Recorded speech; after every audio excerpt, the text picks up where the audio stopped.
Thanks for coming over. This is Amodeus. Today's Dungeon Hunter Champions video is a viewer box review for King from Epic Misfits. Man, what a fun time I had reviewing this box. So, King is probably sick of all the questions I had at this point, but it was super awesome for him to engage with us.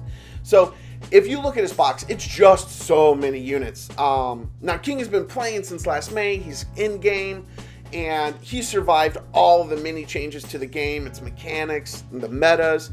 And we talked a lot about what champions he would recommend for new players and advice for mid players, and even moving into the end game, like some of the things that he's thinking about. So it was really great learning from all of those different angles. So from a beginner standpoint, one of the things I took away from our conversation from him was that he sees the two champions that new players have consistently, through all of the changes in mechanics and nerfs and buffs and everything else, the really two units people have consistently been able to lean on without them being changed are Rota and Xenia. Now there are a few other champions like the Fire Dragon Guard, Mojo, Zircon, Garai, and Sigrun, right? He really likes these for new players, but all of these are either better because of changes or in spite of them. So for new beginner players, he really thought those two units of Rota and Xenia were just absolutely critical for them to build. And I think that's pretty awesome, right? Because I think that aligns very specifically with what we've talked about for beginner content. So that's really, really great. So from a mid-game player standpoint, I was actually really kind of surprised by this because I assumed it would be look for this unit or build this type of team comp, and he was just like gear, gear, gear, grind, gear. Gear is always better than any champion that you get because champions can get nerfed, but gear is always the same. And if a champion gets nerfed, you take their gear, you put it onto another unit that comes up. Like that, you know, that explanation I think made a lot more sense to me. Like really just grinding gear. So if you're in the mid game, it's all about the grind.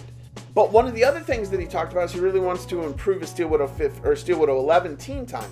Now for him, as with many people, that Steel Widow 11 time has to be 100% consistent. 100% consistent. And so he has so many great units that can do it, but he needs that consistency. But he knows once he gets that, he's going to get these sub 60-second times on a Steel Widow. And so I thought that was awesome because we put some team comps together for him, and he was able to really kill him. Now, from an in-game standpoint, he's, you know, he has just completed the Fire Ink Ninja Tenkoku, which is a beast for OH.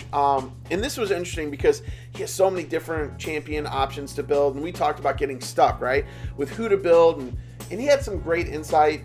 And for him, he has found that unless you have gear to give your champions, it's really not worth building them, right?